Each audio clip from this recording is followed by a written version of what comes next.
everyone, today we are going with the there. एक बहुत ही शानदार कंसेप्ट है ये देयर। अच्छा, अपने आप में इतना स्पेशल कंसेप्ट है देयर का कि हजारों वाक्य देयर से बनते हैं और देयर के बिना हजारों वाक्य अधूरे रह जाते हैं।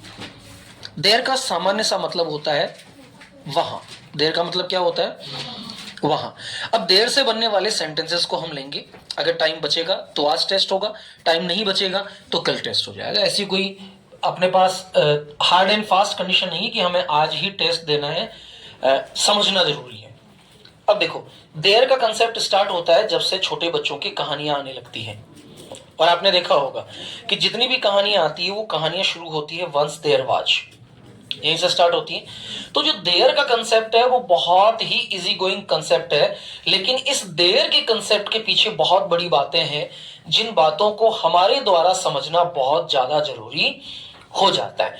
अब पहली सबसे बड़ी चीज ये है कि देयर का मतलब होता है हम ऐसे वाक्यों को देयर से बना सकते हैं जिन वाक्यों के अंदर कोई स्थान या फिर स्थान से संबंधित कोई भी सूचना दी गई हो। अगर स्थान से संबंधित कोई भी सूचना दी गई है तो हम ऐसे सेंटेंसेस को डायरेक्टली देयर से प्रिपेयर कर सकते हैं। It is clear? सबके समझ में आ गया? अब यहां मैं एक शब्द लिखता हूं देयर, THERE। बहुत ही सामान्य स्पेलिंग, बचपन से पढ़ते आए हैं, here there here there here there. अब हैर देयर, THERE। देयर का सामान्य अर्थ होता है वहां। सामान्य अर्थ क्या होता है? वहां। अब यदि हम जब इंग्लिश को बोल रहे होते हैं, when we are speaking the English language, हमारे बीच में, लैंग्वेज के बीच में कई सारे ऐसे शब्द आते हैं जहां हमें किसी स्थान के बारे में जानकारी देनी होती है या फिर किसी वस्तु के बारे में जानकारी देनी होती है। और ये तो पता होता है कि वस्तु है, लेकिन वस्तु के द्वारा क्या काम किया जा रहा है इसका पता ना हो। कंसेप्ट समझ में आ गया? अगर किसी भी वाक्य के अंदर कोई वस्तु है ये तो पता है, लेकिन उस वस्तु का उपयोग क्या हो रहा है, वो वस्तु काम क्या कर रही है, यदि ये हमारे माइंड में नहीं है, ये हमें पता नहीं है, तो वहां कंसेप्ट स्टार्ट होता है देयर का। किसका कंसेप्ट स्टार्ट होता है? और देयर का सिमिलर स्ट्रक्चर होता है। सबसे पहले होता है देयर, देयर के बाद होता है बी के बाद होता है व्हाट, और व्हाट के बाद होता है वेयर। तो हमारे सामने 1 2 3 4 सिमेट्रीज हमारे सामने है। पहला क्या है? देयर। तो देयर का मतलब होगा स्थान सूचक शब्द वहां, या फिर किसी भी वाक्य को प्रारंभ करने के लिए जिसमें हम क्या और कहां से संबंधित दो प्रश्न पूछ सके। तो ये हो गया स्टार्टर। बी इंग्लिश का दादा है, 5 फॉर्म होती है, is, am, are, was and were. इसका प्रयोग करते हैं प्रेजेंट में जहां वाक्य के अंत में है आएगा। एम का प्रयोग करते हैं प्रेजेंट में जहां वाक्य के अंत में है आएगा। आर का प्रयोग करते हैं प्रेजेंट में जहां वाक्य के अंत में है आएगा। वाज का प्रयोग करते हैं पास्ट में जहां वाक्य के अंत में था आएगा एक आदमी के लिए। और वर का प्रयोग करते हैं एक से अधिक आदमी के लिए जहां वाक्य के अंत में था आएगा। यहां तक सबको पता है? अब चलिए, व्हाट का मतलब क्या होता है, यानी कि ये किसी वस्तु को दिखाता है। वस्तु हो सकता है, व्यक्ति हो सकता है, कर्ता हो सकता है। वेहर जो है ये स्थान यानी कि पैलेस को शो करता है। तो हमारे सामने 4 चीजें हैं, पहली देयर, दूसरी बी, तीसरी व्हाट और चौथी वेहर। तो there plus be plus what plus where is a concept to the making the sentences which are relating to the palace, and we know very well that the thing is there, but what the work is going with the thing we don't know. उस वस्तु के द्वारा क्या काम किया जा रहा है हमें नहीं पता। जैसे गांव में एक किसान था। अब इस वाक्य से पहले प्रश्न पूछो। देखो, भागिए मत। भागने वाला खरगोश पीछे रह जाता है और धीरे चलने वाला कछुआ रेस जीत जाता है। Slow and steady wins. भले ही हमें आता हो, अगर बोतल भरी है तो मैं कुछ नहीं भर पाऊंगा, बोतल अगर खाली है तो मैं वो भर पाऊंगा जो मुझे वाकई भरना चाहिए। समझ आ रहा है? अगर इस बोतल के अंदर गंदा पानी है अब मुझे इसके अंदर अच्छा पानी भरना है और मैं सोच रहा हूं कि यार ये इतना पानी क्यों मैं खराब करूं, तो मैं इसी के अंदर मैंने अच्छा पानी डाल दिया। अब जो अच्छा पानी मैंने इस बोतल में डाला वो भी क्या हो गया, गंदा हो गया ना। गंदा क्यों हुआ, मैंने तो अच्छा पानी डाला ना, मैंने तो अच्छा पानी डाला ना इसमें, लेकिन बोतल में पानी कैसा हो गया, गंदा। गंदा क्यों हो गया, क्योंकि इसमें ऑलरेडी जो इंफॉर्मेशन भरी हुई थी वो आधी अधूरी थी, और आधी अधूरी इंफॉर्मेशन के अंदर जब मैं अपनी अच्छी वाली इंफॉर्मेशन डालना चाह रहा था तो ये आधी ही आ पाई। Half knowledge always be danger, आधा ज्ञान खतरनाक होता है। आधा पुराना आधा नया दोनों को मिक्स किया, कुछ भी हाथ नहीं आया। अब यदि मुझे इसमें अच्छा पानी चाहिए तो मुझे इस पहले बोतल को क्या करना पड़ेगा, खाली, और उसके बाद इसके अंदर वो डालना पड़ेगा जो मैं डालना चाहता हूं। इसीलिए अगर किसी चीज की नॉलेज हमें पुरानी है, थोड़ी है, तो उस नॉलेज को थोड़ी देर के लिए बंद कर दीजिए, रोक दीजिए, और अपने माइंड को ये समझाएंगे कि I don't know about anything, it's I am learning today at the first time. मैं आज पहली बार इस चीज को सीख रहा हूं। तो आपको कई सारी नई चीजें देखने को मिलेगी और कई सारी नई चीजें सीखने को मिलेगी। तो यहां गांव में एक किसान था। सबसे पहले वाक्य से पूछो क्या था, क्या था, क्या था, क्या था। मुंह में दर्द थोड़ी हो रहा है, खुल के बोलिए क्या था, कहां था, अंत में क्या आ गया, कौन सा टेंस हो जाता है, कौन सी फॉर्म लगती है, किसकी लगेगी, क्या होती है, वॉज और वर। किसान कितना है, क्या लगा देंगे, चलो पकड़ में आ गया। तो ये मैंने लगाया देयर, देयर से वाक्य को स्टार्ट करना है मुझे, तो मैंने देर लगा दिया। अब देयर के बाद मेरे पास बी के रूप में क्या आ गया, तो मैं क्या लगाऊंगा, अब मुझे क्या लगाना है, व्हाट, तो क्या है, ए फार्मर। अब मुझे क्या लगाना है, वह, कहां है, गांव में, तो मैं क्या लगाऊंगा, इन द विलेज। समझ आ गया। अब जब पुरानी कहानियां बनती थी तो वहां लिखा होता था एक बार, क्या लिखा होता था, एक बार। कल हमने एडवर्स पढ़ी है ना, एक बार को इंग्लिश में क्या कहा जाता है, वंस। तो देयर के पहले वंस लगा दो, ONCE। अब देखो वही वाक्य बन गया क्या, जो बचपन में याद किया करते थे, once there were a farmer in the village, once there was a farmer in the village. इस तरह से वाक्यों को बनाया जाता है, क्योंकि वंस क्या है, एडवर्ब है, और इसके बाद जो देयर लगा है ये इसका मूल स्वरूप है। एक बार को दिखाने के लिए यहां वंस का यूज किया गया। तो पूरा सेंटेंस क्या हो गया, once there was a farmer in the village. समझ आ गया। अब मैं अलग अलग 6 वाक्य बना रहा हूं। इन 6 वाक्यों को बना के देखना कि क्या हम बना पाते हैं। और 6 वाक्यों में आपको 5 वाक्य, इज, आर, वाज और वर। एम का तो प्रयोग होना ही नहीं है, क्योंकि आई के साथ आना है, आई के साथ देर वाला वाक्य बनेगा नहीं। अब यहां देखिए,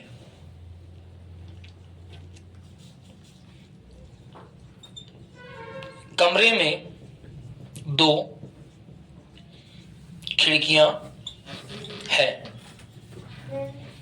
कमरे में एक टीवी है, कमरे में 2 पलंग थे, कमरे में एक अलमारी थी। अब देखो, सबसे पहले अपने माइंड में इस चीज को एक्सेप्ट करो। सबसे पहले यह देखने की कोशिश करो कि दिए गए सेंटेंस के अंदर अंत में क्या आ रहा है, तो है आ रहा है, यानी कि इज और आर दोनों में से एक आना है। अब यह तय करो कि इसमें वस्तुएं एक है अथवा 2 है।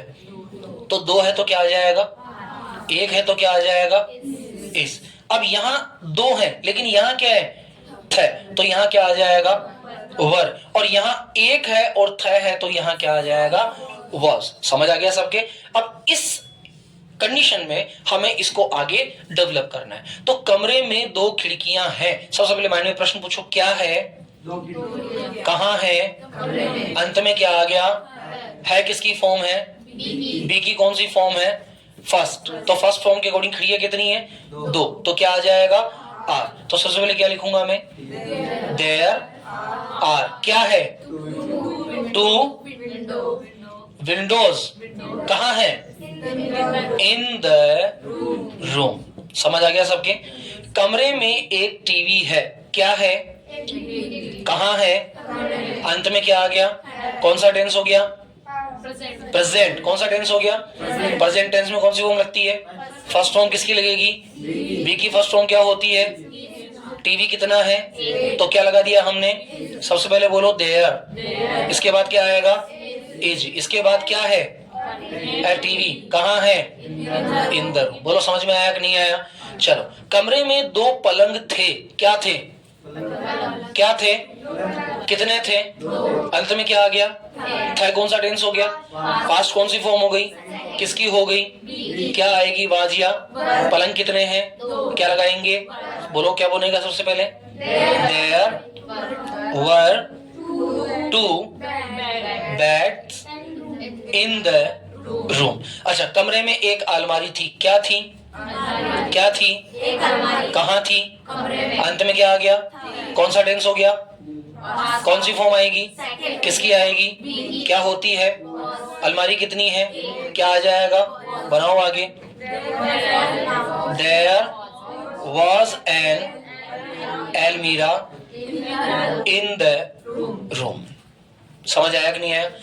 अब देयर से बनने वाले जो सेंटेंसेस होते हैं उनमें हमें केवल और केवल देखना होता है स्थान। क्या देखना होता है, हेडिंग डाल दीजिए there, THERE, there, lesson number 17 lesson number 17 there. इसके पहले के 16 लेसन आपको कंप्लीटली लर्न होने चाहिए, मैं कभी पूछ सकता हूं। Lesson number 17 there, lesson number 17 there. Hello, हाँ सर, हाँ आ जाऊँ सर, ऊपर आ जाऊँ, मैं क्लास में हूँ। हाँ ऊपर आ जाइए sir.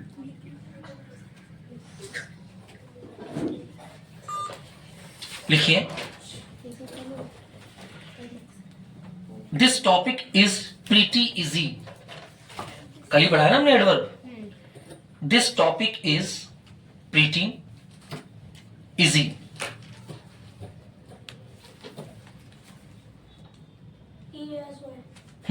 EASY, pretty easy. We need only learn. We need only learn. We need only learn its concept. We need only learn its concept. CONCEPT, concept. We need only learn its concept. Its concept. Hello, हाँ विष्णु देखना बार कोई, हाँ जी संतरा जी। Concept है, इधर बोलो एक बार, आ जाओ भी आ जाओ। It's concept. आइए सर, प्रिपेयर्ड है पोस्ट पेड, सीओडी ना, कितना है, 152।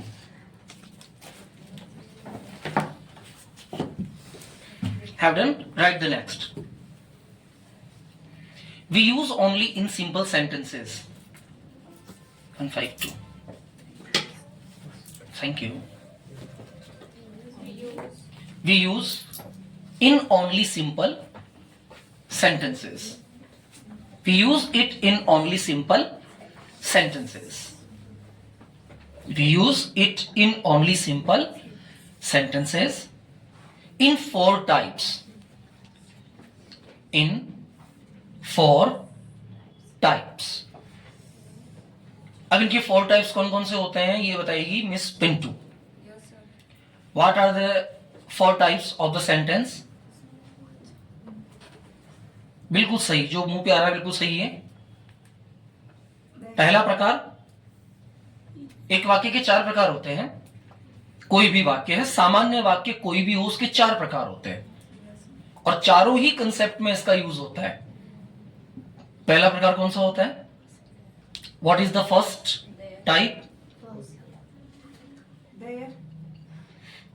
सेंटेंस के 4 टाइप कौन से होते हैं?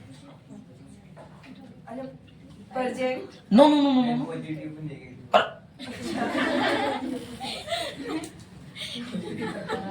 The first type is positive. The second type is negative. The third type is interrogative and the fourth type is interrogative negative. चारों ही प्रकार के वाक्यों को बनाने में हम देयर का प्रयोग कर सकते हैं। कैसे?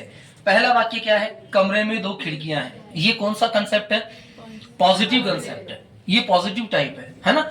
अब मैं कहूं कि कमरे में दो खिड़कियां नहीं है, नेगेटिव, तो there are not two windows in the room. अब मैं पूछूं तीसरा यानी कि इंट्रोगेटिव, क्या कमरे में दो खिड़कियां हैं? Are there two windows in the room. अब मैं चौथा पूछूं, क्या कमरे में दो खिड़कियां नहीं है? Are there not two windows in the room. तो किसी भी सिंपल सेंटेंस के चार टाइप होते हैं। द फर्स्ट इज पॉजिटिव यानी कि सकारात्मक वाक्य, द सेकेंड इज नेगेटिव यानी कि नकारात्मक वाक्य, द थर्ड इज इंट्रोगेटिव यानी कि question mark, and the fourth is the interrogative negative यानी कि प्रश्नवाचक नकारात्मक। तो चारों ही प्रकार में इस रूल को हम लोग यूज करते हैं। Have understood? Okay, that's very good. Right, next first example. Oh sorry, STR, structure of the rule लिखिए, STR, there plus be. Sir मेरे को रनु दीदी को मच्छर मार है। There plus be plus what plus where. बेटा यूट्यूब पे फैल जाएगी बात। There plus be plus what plus where. There के बराबर लिखिए, देयर के बराबर लिखिए स्थान, यहां हो, वहां हो, कहां हो, जहां हो। बी के बराबर लिखिए is, am, are, was, were. Is, am, are, was, were. Is, am, are, was, वर।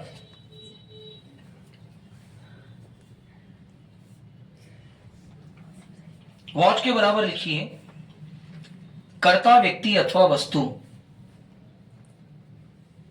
कर्ता व्यक्ति अथवा वस्तु, कर्ता व्यक्ति अथवा वस्तु।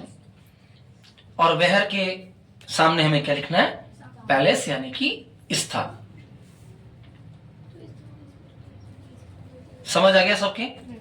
अच्छा है, समझ आ गया। चलो 5 एग्जाम्पल, सॉरी 50 एग्जाम्पल शीट दे दूं आपको? इस टॉपिक से रिलेटेड कर सकते हो या लिखूं?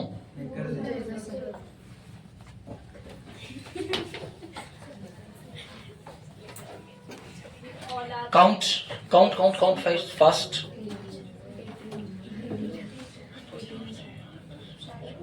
सेवेंटीन।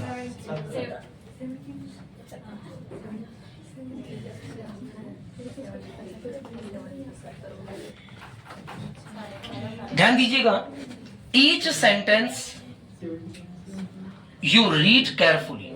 सबसे पहले आपको प्रत्येक सेंटेंस को बहुत ज्यादा केयरफुली पढ़ना है और फिर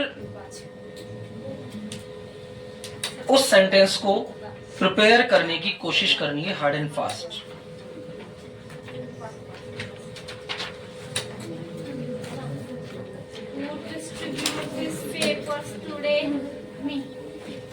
Yeah, why not? Sure.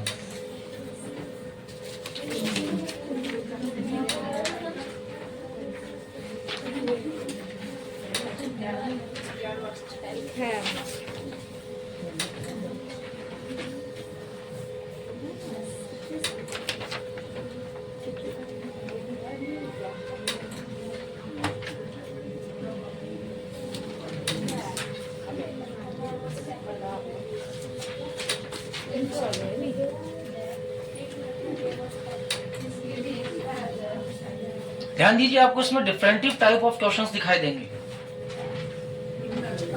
Pen का यूज डायरेक्टली पेपर पे मत कीजिएगा।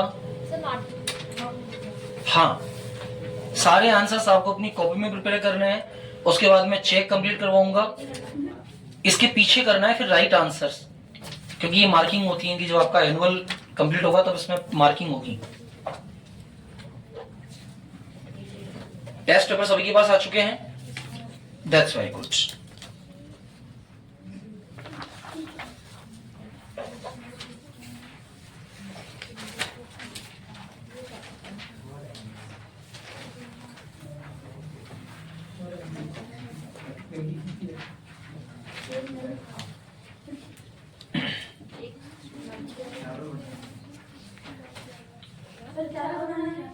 No, only positive. Only positive. I am speaking the questions. अगर किसी क्वेश्चन में दिक्कत है तो पहले पूछ लीजिएगा, बाद में नहीं बताऊंगा कोई भी क्वेश्चन. एक नल था. आंसर्स क्यों बता रहे हो? जिसमें दिक्कत है वो मुझे बताइएगा कि इसमें दिक्कत है. क्या तुम्हारा भाई वहां था? वो सर पहले इसमें फिर वर्ड लगेगा ना? विच सेंटेंस?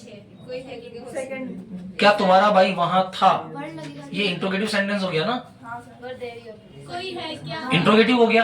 अब इंट्रोगेटिव में क्या आ रहा है? यू. यू आ रहा है. तो यू आ रहा है तो योर के साथ वर लग जाएगा. यू के साथ वर लग जाएगा. इंट्रोगेटिव अभी मैं एक बताऊंगा, एक मिनट रुकिएगा. एक बार मैं चारों क्वेश्चन बना के दिखाऊंगा इसके. पहले आप देख लीजिए, चारों क्वेश्चन देख लीजिए इसके कैसे बनाते हैं, ताकि आपको दिक्कत नहीं आए. तुम्हारा भाई तो सर ये listen listen listen at first carefully. देखिए, एक कोई भी वाक्य मुझे बताइए जो हम इसको प्रिपेयर कर सकें. क्या तुम्हारा भाई? कोई है कैसे? हाँ, अच्छा और बताऊं मैं, ऐसा नहीं है कि आप हर सेंटेंस देयर से ही स्टार्ट करें. आप देयर आगे पीछे दाएं बाएं कहीं भी यूज कर सकते हैं, लेकिन देयर होना चाहिए इस प्रकार के सेंटेंस में.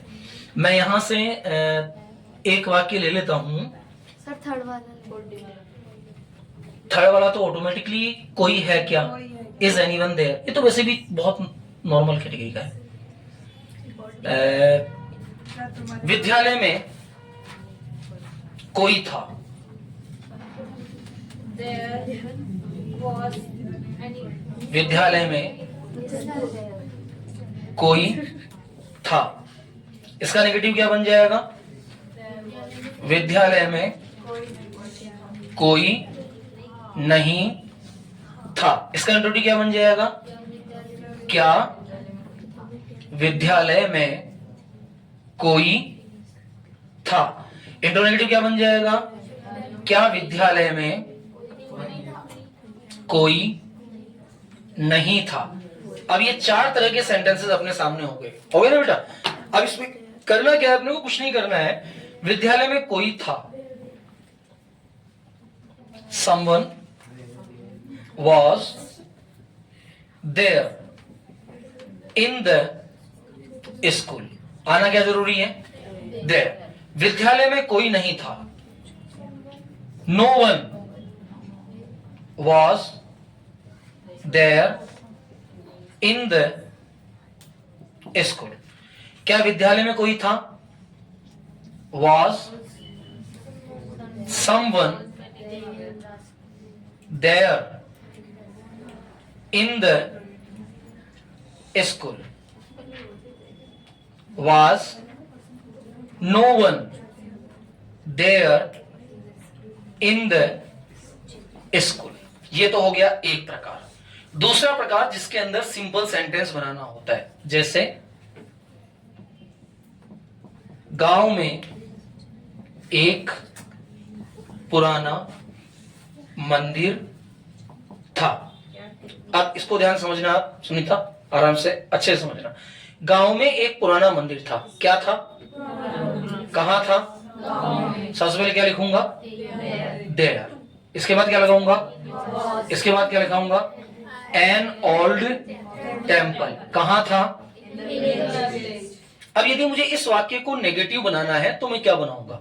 गांव में एक पुराना मंदिर नहीं था. तो नहीं था मतलब वाज के साथ मुझे क्या लगा देना है? केवल नॉट. तो ये नेगेटिव हो जाएगा. There was not an old temple in the village. अब मुझे पूछना है क्या गांव में एक पुराना मंदिर था, तो मुझे वाज को पहले लिख देना है. Was there an old. ऐसे कैसे आ जाएगा? केवल वाज पहले आ जाएगा. तो ये क्या हो गया? इंट्रोगेटिव. अब अगर मुझे इसको इंट्रोगेटिव नेगेटिव में बदलना है तो मुझे क्या पूछना पड़ेगा? क्या गांव में एक पुराना मंदिर नहीं था? तो यहां क्या हो जाएगा? वाज देयर नॉट, और बाकी वाक्य ऐसा का ऐसा आ जाएगा। यानी कि पॉजिटिव वाक्य को नेगेटिव बनाने के लिए हेल्पिंग वर्ब के बाद नोट लगा दिया जाता है। इंट्रोगेटिव बनाने के लिए हेल्पिंग वर्ब को उठाकर पहले लिख देते हैं, और इंट्रोगेटिव नेगेटिव बनाने के लिए हेल्पिंग वर्ब और उसके बाद नोट लगा देते हैं, तो वो इंट्रोगेटिव नेगेटिव हो जाता है। जैसे बाजार में कुछ दुकानें थी, बढ़ाओ फटाफट। There were some shops in the market. बाजार में कुछ दुकानें नहीं थी। There were not some shops in the market. क्या बाजार में कुछ दुकानें थी? Were there some shops in the market? क्या बाजार में कुछ दुकानें नहीं थी? Were there not some shops in the market? समझ में आ गया? कमरे में एक मेहमान है। There is a guest in the room. कमरे में एक मेहमान नहीं है। There is not a guest in the room. क्या कमरे में एक मेहमान है? Is there a guest in the room? क्या कमरे में एक मेहमान नहीं है? Is there not a guest in the room? Bus stop पर कुछ यात्री थे। There were some passengers at the bus stop. Bus stop पर कुछ यात्री नहीं थे। There were not some passengers at the bus stop. क्या बस स्टॉप पर कुछ यात्री थे? Were there some passengers at the bus stop? क्या बस स्टॉप पर कुछ यात्री नहीं थे? Were there not some passengers at the bus stop? समझ में आ गया? स्कूल में 5 कमरे हैं, बढ़ाओ फटाफट। स्कूल में 5 कमरे हैं। स्कूल में 5 कमरे नहीं हैं। There are not 5 rooms in the school. क्या स्कूल में 5 कमरे हैं? Are there 5 rooms in the school? क्या स्कूल में 5 कमरे नहीं हैं? Are there not 5 rooms in the school? हमारी स्कूल में 20 टीचर हैं।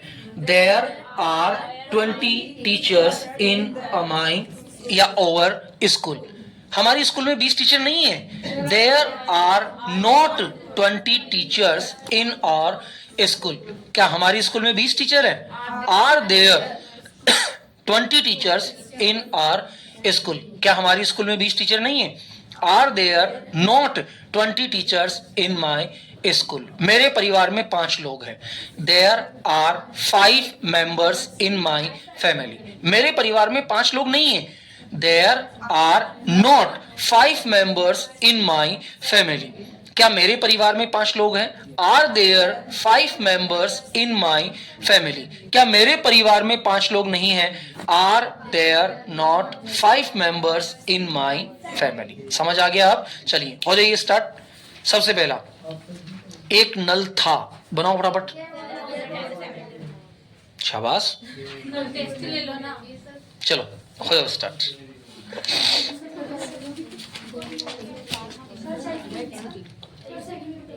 सर 11th के अंदर तो देर आएगा ही नहीं। क्या तुम्हारा भाई वहां था? इसका क्या मतलब पूछना है? सिंपल है ना। सर 11 तुम्हारा भाई वहां था, तुम्हारा भाई वहां नहीं था। क्या तुम्हारा भाई वहां था? तीसरा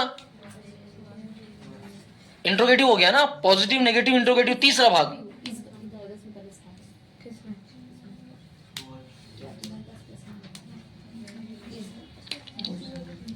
सर 11th वाले में तो देर लगेगा ही नहीं ना। क्यों नहीं लगेगा? कैसे ये भी तो हो सकता है ना, do you not have money.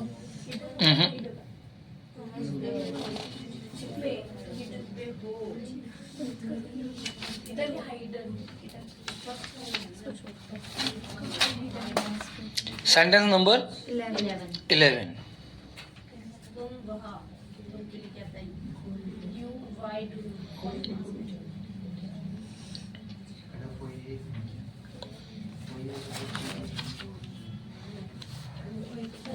Is there no money with you? तुम्हारे पास। Is there no money with you? पर ये भी तो सही हो सकता है।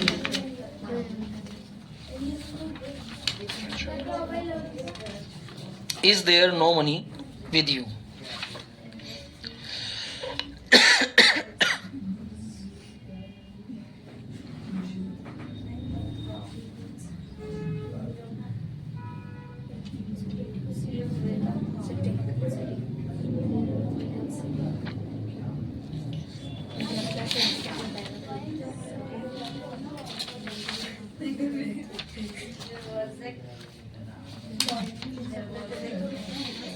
स्पीडली बनाइए। देयर के 3 टेस्ट हैं, देयर के 3 टेस्ट है, कुल मिला के 150 सेंटेंसेस हैं। पर 2 और हाँ आगे ना ना ना, कल कर लेंगे।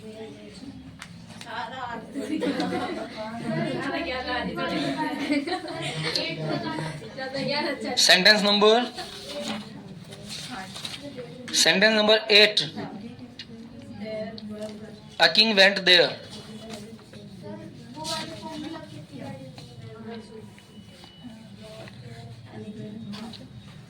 A king went there.